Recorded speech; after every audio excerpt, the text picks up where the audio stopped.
I'm Aurea Barra. I'm an emerging historian with Heritage Toronto, and these are the skyscrapers of the TD Centre. They were the first mid-century modern buildings in downtown Toronto and have been iconic landmarks since they opened in 1967. On the 54th floor is TD's executive level. It's a time capsule of the late 1960s, almost perfectly maintained. Usually, it's closed to the public, but today I've been invited to take a look inside.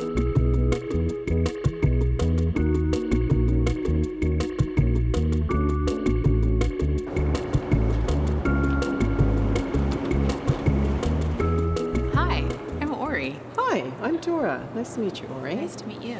I help out with construction here at the Toronto Dominion Centre on behalf of Cadillac Fairview.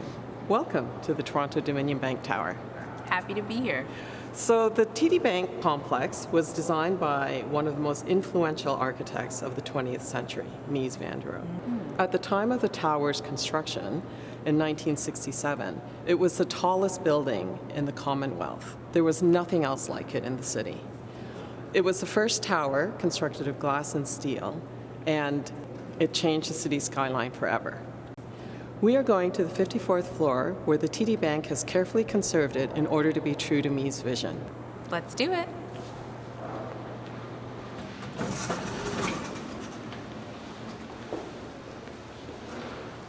Welcome to the 54th floor.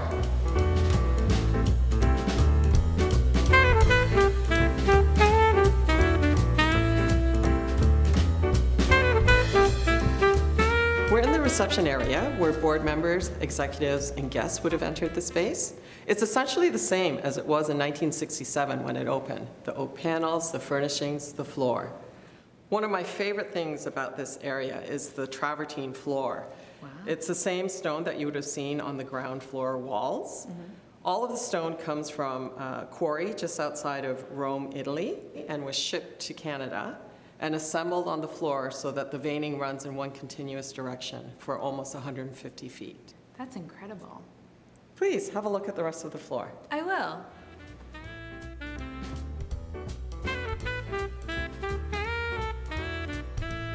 Hi, Ori. How are you?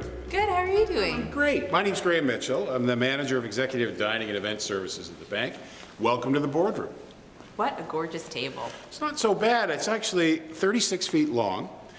They came up on the side of the building in 5 different pieces, and the reason for that is it wouldn't fit in the elevator. Once it came through the windows, before they were put in, lowered onto the pad, hasn't moved since, simply because I can't lift it. The interesting thing about the table is the wood from it is all from a single tree, and that tree is from the Mountbatten estate in the UK. So Wow. it's got some historical significance as well. I think what strikes me the most about this space is the lack of tech. Well, interesting thing, we have to sort of basically beholden to two masters, the history of the space, but also the utility of the space. So we've come up with some creative solutions. So you see the hinges here on the bifold door. If I open that, there's a large screen there that you can use to project content to your meeting at the table. Yeah. And when it's over, you can close it up. You can hide it again. In fact, there's another piece of tech that's just over here that's kind of interesting, which is we use this when the board is in session. So the board sits down at the table, and we're able to seal them in with this original door. Rationale behind that is that way what's confidential stays confidential. But when you're in the room and you need to get out of the room, how do you get out? Yep. Mies thought of everything. It's just as simple as pushing the door, and just like that, you're on to the next space. Just like that.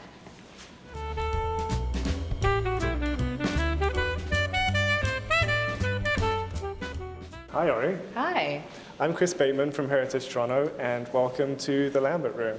This space was originally the home of TD Chairman Alan Lambert, and it's now a really great place to see the architectural battle that TD Centre inspired. Interesting. So out the window here, you've got this great big silver building. This is Commerce Court West, and it was one of the first skyscrapers built after TD Centre by CIBC. When it was finished, it was just 26 feet taller than this building. So the next of the big banks to react was the Bank of Montreal. They put up this huge skyscraper out, you can see out the window here. It's called First Canadian Place. And when it was finished, it was the tallest skyscraper in Canada. And it held that record for about 50 years. So all of these towers had their own little observation decks as well. So Bank of Montreal had one, TD had one, and that's where they housed their Inuit art collection. Wow, I didn't know TD had an art collection. Actually has an amazing art collection. That's a really great segue. I'm going to send you down the hallway here to meet Amy, who's going to tell you all about it.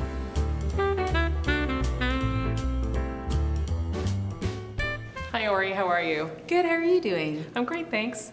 My name's Amy Korchinski. I'm TD Bank's archivist and corporate historian.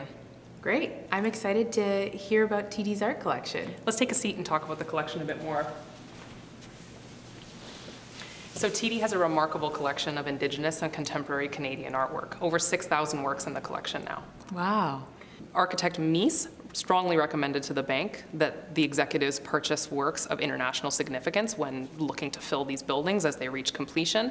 However, Chairman and CEO Alan Lambert took a really bold stance that the bank would only collect work by Canadian artists. So a couple of the superstar works on this floor are this Riopelle behind us from 1952 called Composition, and also Claude Toussaint's Playing Around with a Gong.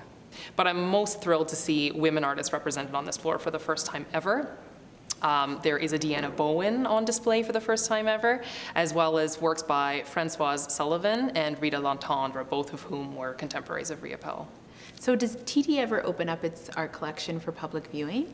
Absolutely. The TD Gallery of Indigenous Art is open in TD's South Tower at 79 Wellington Street every day. The bank has collected works of Inuit art since 1965, when they started putting together a collection of over 800 sculptures to gift Canadians in the centennial year. Wow, that's amazing. And so it's always had a mandate to be on public display, so you can visit it today, and before you go, you can download the gallery brochure and a digital tour from TD's website. I'll have to do that. I'll have to check it out. So that's the 54th floor in a nutshell. I really hope you enjoyed your visit. I did. I've always admired the towers from the street, so it's been really great to be able to experience a piece of Toronto's modern history up close.